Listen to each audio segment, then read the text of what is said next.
महमल, ये जो खिचड़ी है आपको पकती हुई लग रही है? आगे एटलीस्ट कुछ इसमें मसाले और ऐड होते हुए लग रहे हैं या नहीं? देखिए लीना, मैंने पहले भी एक बात की थी कि बहुत एक अच्छी चीज़ है कि मुज़ाकरात एटलीस्ट शुरू हुए हैं। जो पिछले महीने शुरू हुए और इस साल की भी शुरुआत में जब सेकंड राउंड भी हुआ, तो यही एक बहुत बड़ी बात है। हर्डल्स की जिस तरह अभी भट्टी साहब भी बात कर रहे थे, हर्डल्स बिल्कुल होंगे। ऐसा भी नहीं है कि मुज़ाकरात जो हैं वो कोई ओवरनाइट रिजल्ट्स भी दे दें। जैसा कि मैंने आपको पिछली दफ़ा भी कहा था, अभी तो भट्टी साहब ने एक चीज़ तो कह दी, वो कंफर्म भी कर दी है कि वो चाहते हैं कि इस तरह का ड्राफ्ट हो कि जिसके अंदर ये तासुर ना जाए कि डील हो रही है या एनआरओ हो रहा है या वो कोई चीज़ मांग रहे हैं। और मैं आपको बताया था कि वैसे तो जो पीटीआई जो जराए बताते हैं कि पीटीआई की मेन डिमांड तो खान साहब की रिलीज ही थी, लेकिन जाहिर बात है वो ये तासुर नहीं देना चाहते, तो इसलिए वो बात जो कहते हैं वो कहते हैं जी पहले पॉलिटिकल वर्कर्स रिलीज करें और बाकी जो सारी चीजें। अब अलीना,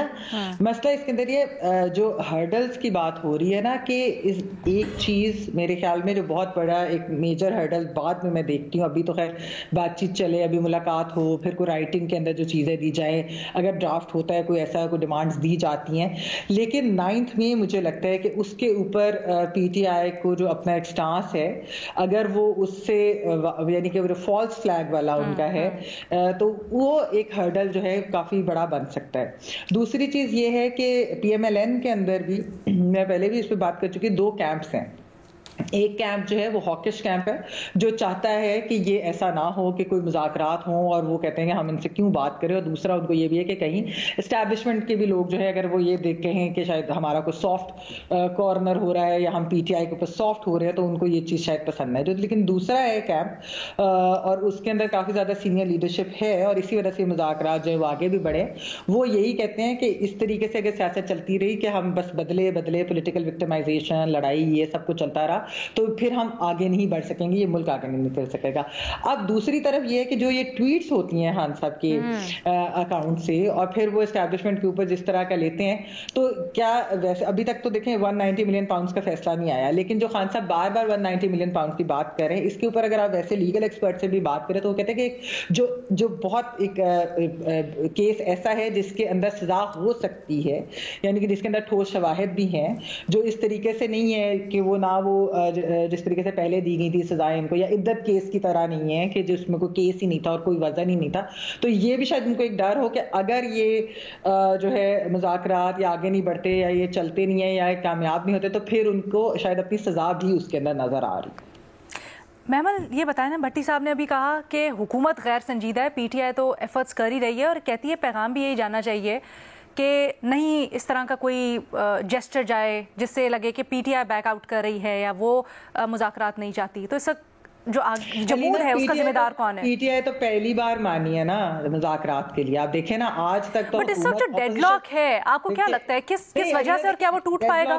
डेडलॉक तो पीटीआई तो यही कहती है कि डेडलॉक इसलिए कि हमें मुलाकात नहीं करने देना चाह रहे, और मुलाकात तो बिल्कुल करनी दी जानी चाहिए, क्योंकि अगर चाहते हैं कि इन राइटिंग कोई खान साहब जो है ड्राफ्ट दे या कोई चीज़ हो, तो ये तो हुकूमत को इसके अंदर कोई हर्डल्स क्रिएट नहीं करना चाहिए। लेकिन मैं वैसे कह रही हूँ, पीटीआई तो पहली बार मानी है ना इन जमातों के साथ बैठने के लिए। वो तो हमेशा कहती थी हमने पावरफुल ताकतवर से बात करनी है। हुकूमत तो उनको जब ऑपोजिशन में भी थी तब भी उनको ऑफर करती थी, पिछली पीडीएम 1 ने भी की, अब पीडीएम 2 भी कर रही है। तो ये तो पहली बार पीटीआई की तरफ से हुआ है कि उन्होंने पहली बार माने और बैठे इनके साथ। आगे बढ़ सकेंगे? देखिए, आगे बढ़ना तो चाहिए, लेकिन ये अलीना आपको मालूम है कि हमारे यहाँ की सियासत में तो आप अगले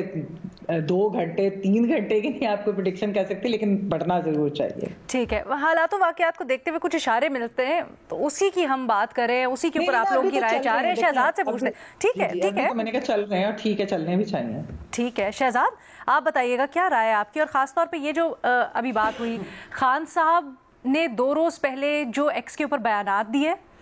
वो कितने अहम, और दरमियान में वो बयानात देने की और फिर 2 दिन बाद जब गौहर साहब से बात हुई तो बिल्कुल मुख्तलिफ बयानात देने की वजह क्या है, इस तजाद की वजह क्या है? बहुत शुक्रिया अलीना, मुझे तो लगता है कि ये जो पूरी सिचुएशन है ये हुकूमत के लिए बहुत ही एम्बैरेसिंग हो गई है। पहले ही सवाल उठ रहे थे कि हुकूमत के पास इख्तियार कितना होगा, और अब मेरे ख्याल से जो एलामिया सेकंड मीटिंग के बाद सामने आया जिसमें उन्होंने एडमिट किया कि बिल्कुल जेल में मुलाकात होनी चाहिए और आप जाके मिलें, आप उनसे मुशावरत करें, और उसके बाद उनके तमाम जो अरकान हैं कमेटी में जो मुज़ाकरात कर रहे हैं हुकूमत की जानिब से, वो कहते रहे कि मीटिंग सैटरडे को हो जाएगी, मंडे को हो जाएगी, ट्यूसडे को हो जाएगी, और सडनली अब उनके हाथ में भी कुछ नहीं है। आपने कुछ बयानात का तो हवाला दिया अपने सवाल में, लेकिन सबसे अहम बात तो कल इरफान सिद्दीकी साहब ने की है शाहजेब खानजादा साहब के प्रोग्राम में, जिन्होंने कहा कि बिल्कुल हमने कहा था कि मुलाकात होनी है और मेरी ज़ाती राय में ये मुलाकात हो जानी चाहिए थी, लेकिन हमारे बस में भी चीज़ें नहीं होती। जो रेलिवेंट इदारे हैं, इंटीरियर मिनिस्ट्री का उन्होंने नाम लिया, वहाँ पे हमने रिक्वेस्ट भेज दी थी, लेकिन आगे वहाँ से बात बनी नहीं, और वो खुद कह रहे थे कि मुलाकात बिल्कुल होनी चाहिए थी क्योंकि हमने कमिट किया था। फिर राना सनाउल्लाह ने कल की बात है, मतलब एक्स पे जो स्टेटमेंट आया वो तो मंडे को आया था, कल भी राना सनाउल्लाह साहब ने ये बात दलील में नहीं दी है। राना सनाउल्लाह साहब ने कल भी ये कहा कि अयाज सादिक साहब क्योंकि बैरून मुल्क है इसलिए मुलाकात नहीं हो रही है, जबकि अयाज सादिक साहब कह रहे हैं कि मैं तो सिर्फ एक सालिस के तौर पे बैठा हूं, मेरे इख्तियार में नहीं मुलाकात करवाना। तो ये ओवरऑल सिचुएशन मेरे ख्याल से हुकूमत के लिए बहुत ही एम्बैरसिंग हो गई है। मैंने पहले भी आपसे ये कहा था कि एक तो फासले बहुत ज़्यादा है दोनों जमातों में, तो करीब आने में बड़ा मुश्किल होगा और वक्त लगेगा, लेकिन हुकूमत का अपना इख्तियार कितना है ये बड़ा इंपॉर्टेंट इसलिए है क्योंकि JUIF से भी जो कमिटमेंट की थी 26वीं तरमीम के हवाले से, वो वादा भी हुकूमत जो है वो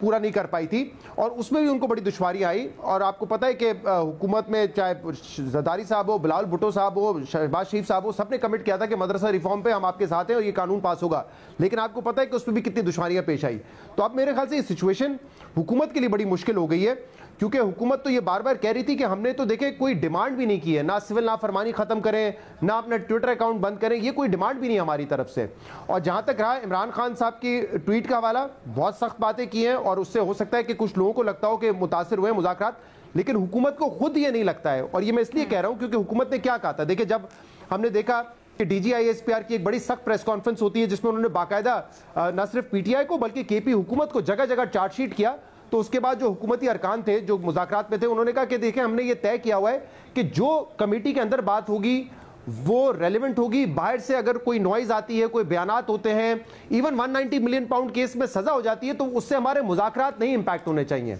इसी तरह जब एपेक्स कमेटी के इजलास में शहबाज शरीफ ने कहा 26 नवंबर के बाद 26 नवंबर को जो कुछ हुआ उसके बाद PTI की तरफ से झूठा प्रोपेगेंडा किया गया, जिसमें चीफ मिनिस्टर अली अमीन गंडापुर साहब ने मीटिंग में उनको जवाब भी दिया और कहा कि आपने नाम से बात की है, तो उस पर भी हुकूमती अरकान ने कहा कि देखें जो मीटिंग के अंदर होता है वो रेलेवेंट है, बाहर से अगर कोई स्टेटमेंट आता है उससे मुज़ाकरात को इफेक्ट नहीं होना चाहिए। तो फिर अगर अब ये हुकूमत ये कैसे कह सकती है कि नहीं अगर एक्स अकाउंट से कुछ कहा जाएगा इमरान खान के तो उससे तो मुज़ाकरात हर्ट होंगे, लेकिन अगर DGI-SPR कुछ कहें या शहबाज शरीफ कहें तो उससे हर्ट नहीं होंगे। तो इसलिए मैं कह रहा हूं कि हुकूमत के अपने बयानात से बड़ा वाज़ेह है कि मेन मसला हो सकता है एक्स किसी के लिए मसला हो, मेन मसला वो नहीं है। असल मसला ये है कि जो मुलाकात की उन्होंने कमिटमेंट की थी कि वो करवाएंगे और एक अच्छे माहौल में करवाएंगे, वो कमिटमेंट पूरी नहीं हो पा रही है। लेकिन अच्छी बात यह है कि चले अब PTI की तरफ से भी कहा गया है कि मुज़ाकरात आगे बढ़ाएं और चले मुलाकात नहीं भी होती कम से कम एक और दौर कर लें। तो मुझे लगता है कि फिलहाल ये मुज़ाकरात का एक और दौर तो एटलीस्ट होगा, लेकिन अब ये इमरान खान ने जो अपने एक U-टर्न लिया है, पहले वो कह रहे थे कि 31 जनवरी तक डेडलाइन है, अब वो कह रहे हैं कि अगली मुलाकात में अगर जुडिशल कमीशन नहीं बनाया गया 26 नवंबर 9 मई पे तो फिर बात आगे नहीं बढ़ सकेगी। अब ये मेरे ख्याल से एक प्रॉब्लमेटिक चीज है, क्योंकि अगर वो रिटर्न अपनी दरख्वास्त देते हैं अगले दौर में तो फिर हुकूमत जाएगी आपने ऑब्वियसली लीडरशिप के पास और वहां से उसका अप्रूवल लेगी, तो उसमें वक्त लग जाएगा। तो या तो ये डेडलाइन जो है कि अगली मीटिंग में ये हम अपने रिटर्न मुज़ाकरात भी देंगे और आप उस पर अमल भी करें, ये फिलहाल मुझे होता हुआ नहीं नजर आ रहा। और अगर ये ना हुआ तो क्या इमरान खान अपनी जबान पे कायम रहेंगे और मुज़ाकरात खत्म कर देंगे? अगर खत्म कर देंगे तो फिर मेरे ख्याल से ऑब्वियसली एक डेडलॉक जो है वो बड़ा वाज़ेह तौर पे सामने आ जाएगा। लेकिन फिलहाल मुझे लगता है एक्स अकाउंट से ज्यादा मसला ये है कि हुकूमत बड़ी एम्बैरेसिंग पोजीशन में है, तमाम तर बयानात के बावजूद वो मुलाकात नहीं करवा सके। ठीक है।